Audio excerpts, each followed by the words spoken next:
자, 중대국어 사회문화 수강생 여러분들 안녕하십니까? 오늘은 5-3단원 기출문제를 같이 한번 풀어보도록 하겠습니다.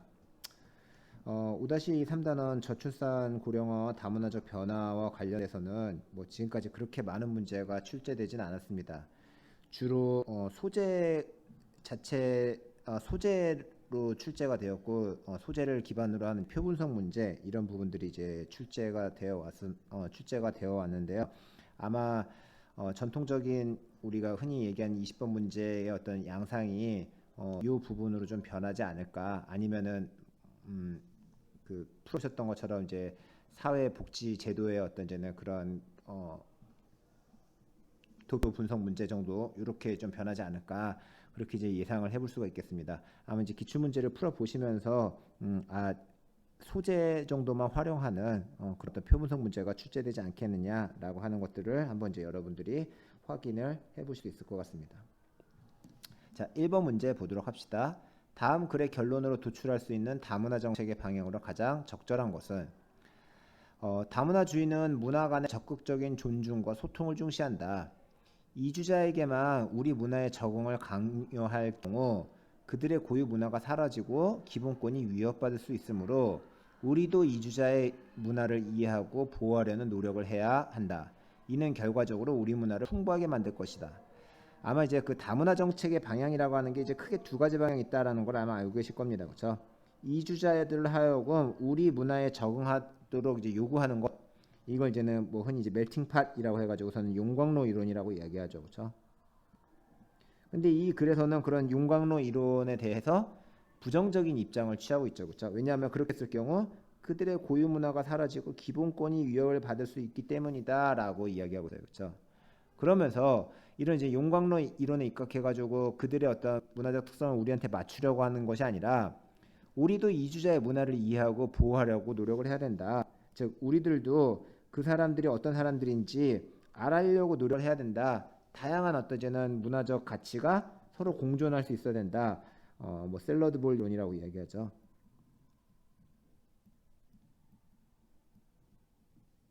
이런 이제는 그 샐러드 그릇 이론에 입각해서 이주자들의 어떤 다양한 문화를 이해해야 된다라고 하는 이제 그런 주장을 하고 있는 겁니다. 그렇죠? 따라서 이 글의 결론으로 도출할 수 있는 다문화 정책의 방향은 그런 어떤 각자 이주자들이 고유한 문화적 정체성을 상실하지 않은 채 우리 사회에서 함께 어우러지는 어떤 이제는 공존의 어떤 이제 그러한 다문화 사회가 이루어지길 바라는 것이겠죠. 그렇죠?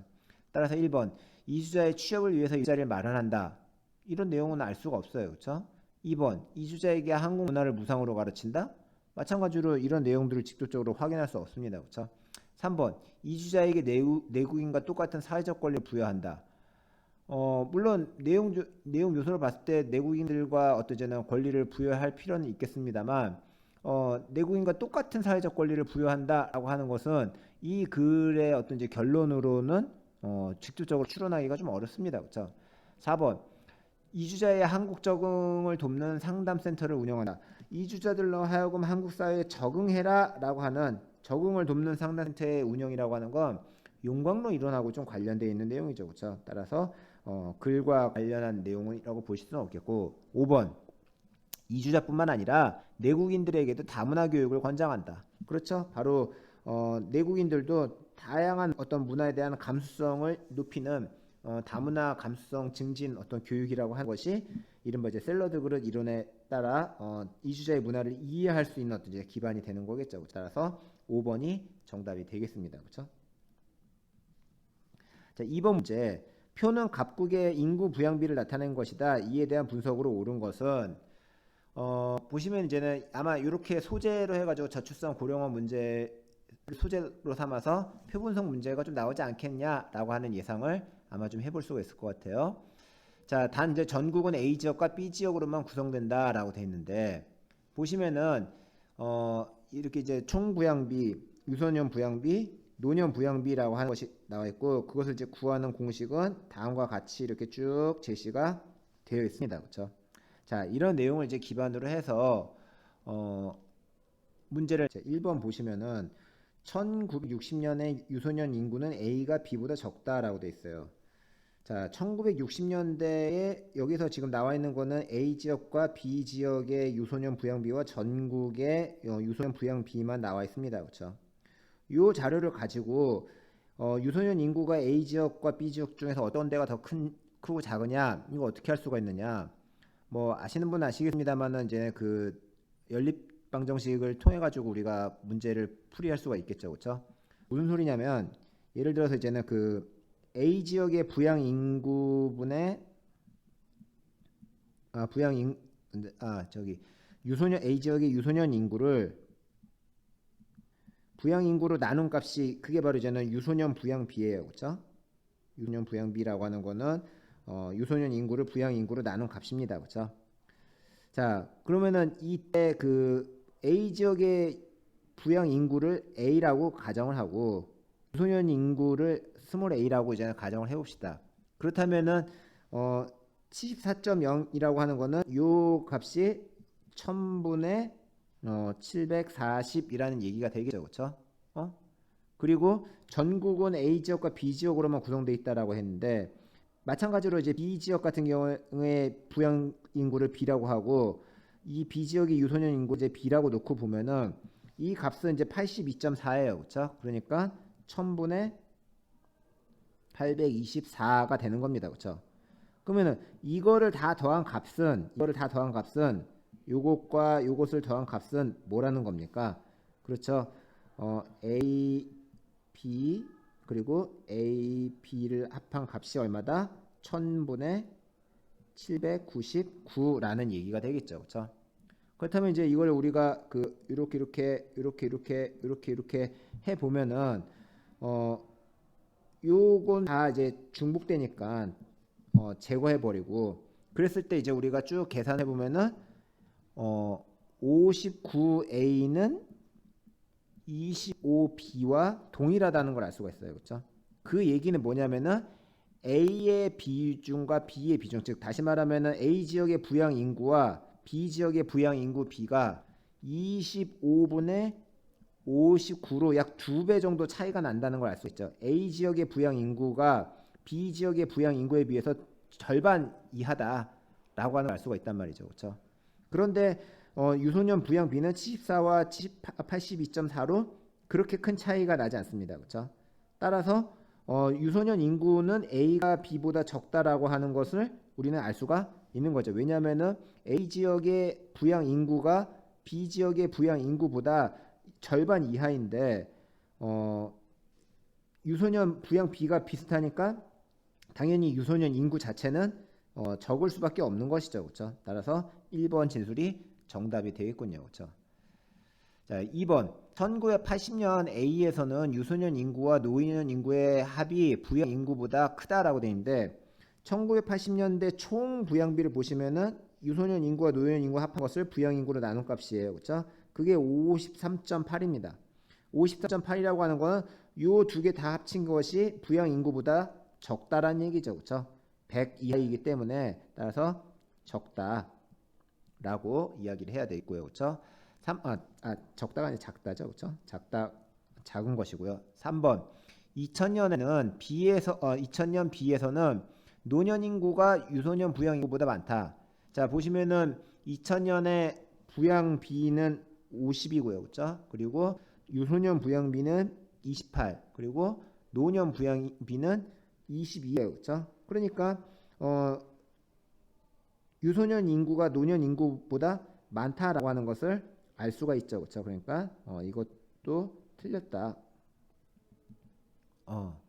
4번 1960년 대비 2000년에 A에서 부양 인구 증가율은 노년 인구 증가율보다 더 크다라고 되는데, 자, 1960년 대비 2000년에 A에서 부양 인구의 증가율을 우리가 알 수가 없죠. 그렇죠? 왜냐하면은 전체 부양 인구 자체가 얼마큼 늘었고 줄었는지가 이 자료에선 제시되어 있지가 않아요. 그렇죠? 다만 1960년에 부양 인구에 대한 피부양 인구의 어떤 비율을 우리가 알 수 있을 뿐이에요. 그렇죠? 2000년대도 마찬가지죠. 2000년에 부양 인구 자체가 1960년에 비해서 늘었을 수도 있지만 줄었을 수도 있는 거 아니겠습니까? 그렇죠? 따라서 이제는 그런 부양비 자체의 어떤 이제는 그 증가와 감소만 가지고 부양 인구 자체가 증가했는지 줄어들었는지를 알 수는 없는 거죠. 그렇죠? 즉 부양 인구의 증가 여부가 제시되어 있지 않았기 때문에 이 내용을 우리가 알 수가 없는 내용입니다. 그렇죠?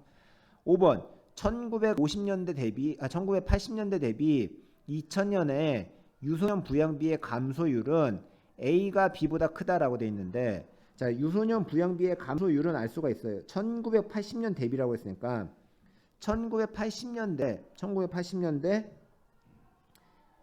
A 지역에서의 유소년 부양비는 49.9였습니다. 그렇죠? 그런데 2000년에는 29.5로 줄어들었어요. 그렇죠? 그래서 1980년 대비라고 했으니까 49.9를 기준으로 놓고 봤을 때 유소년 부양비가 감소한 값은 20.4% 포인트가 감소한 것이죠. 그렇죠? 따라서 이 1980년 대비 2000년에 유소년 부양비의 감소율은 이제 이렇게 되겠고요. 그렇죠? A 지역 같은 경우에는. 반면에 이제 B 지역 같은 경우에는 같은 방식으로 계산해 보면 되겠죠. 60.8이었는데 그것이 28.2로 약 한 32.8% 포인트가 감소했습니다. 그렇죠? 그러니까 1980년 대비 2000년의 유소년 부양비의 감소율은 A 같은 경우에는 2분의 1에 미치지 못하는 데 비해 여기 같은 경우는 이제 2분의 1을 약간 좀 상회하고 있죠. 그렇죠? 그러니까 A가 B보다 작다라고 이야기를 해야 되겠네요. 그렇죠? 그렇기 때문에 5번도 정답이 되지 않습니다. 정답을 따라서 1번이 정답이 되겠네요.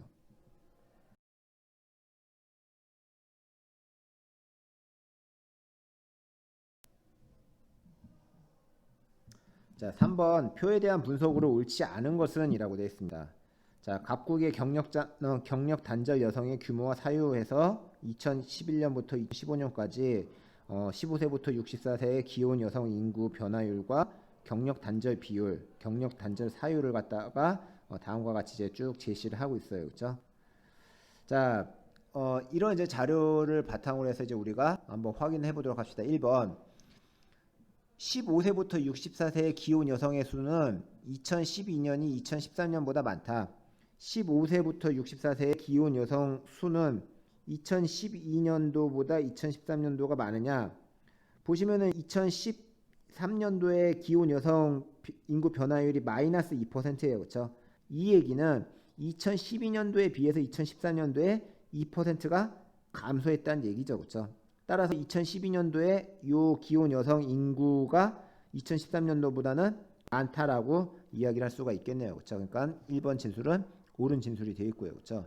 2번 경력 단절 여성의 수는 2011년이 2015년보다 많다. 자, 경력 단절 여성의 비율은 20%를 다 동일합니다. 그렇죠? 그럼 이제 우리가 모수를 계산해 보면 되겠죠. 그렇죠? 예를 들어서 만약에 2000년을 100으로 놓고 본다면은 2012년에는 2011년에 비해서 2% 증가한 거니까 102명이 될 거고요. 그렇죠? 그리고 2014년도에는 102명에 비해서 2%가 줄어든 거니까 계산해 보면 99.6명 정도가 되는 거죠. 그렇죠? 그리고 이제 나머지는 2014년도부터는 기혼 여성 인구의 변화율이 없으니까 다 99.6, 99.6이 될 거예요. 그렇죠? 따라서 이런 이제는 기혼 여성 인구 전체 수에 비해서 그 경력 단절 비율의 어떤 변화가 없으니까 당연히 경력 단절 여성의 수는 2011년이 2015년보다 많다라고 이야기를 할 수가 있겠죠. 비율은 20%로 동일하니까요. 그렇죠? 모수가 2011년이 훨씬 더 많죠. 그렇죠? 따라서 이번의 진술도 옳은 진술이 되겠습니다. 그렇죠? 3번 결혼으로 인한 경력 단절 여성의 비율은 줄어들고 있다. 자, 결혼으로 인한 경력 단절 여성의 비율은 47.47%에서 46, 45, 40, 37로 계속해서 줄어들고 있네요. 그렇죠? 그러니까 3번 진술도 옳은 진술이 되어 있고요. 4번 임신 출산으로 인한 경력 단절 여성의 수는 2011년이 2014년보다 적다라고 되어 있는데 임신과 출산으로 인해 가지고 경력 단절 여성의 수는 102명 중에서 20%에 해당하는 수의 24%란 얘기죠. 그렇죠? 그러니까 대략적으로 계산해 보자면은 한 그 5명 내외 정도가 그런 이제는 그 임신과 출산으로 인해 가지고 그 경력이 단절된 겁니다. 그렇죠? 그런데 이제 2014년도에는 그 모수가 99.6으로 줄어들었어요. 그렇죠? 그런데 임신과 출산으로 인해서 경력 단절 사유의 비율은 오히려 24%보다 더 줄어들었죠. 그렇죠?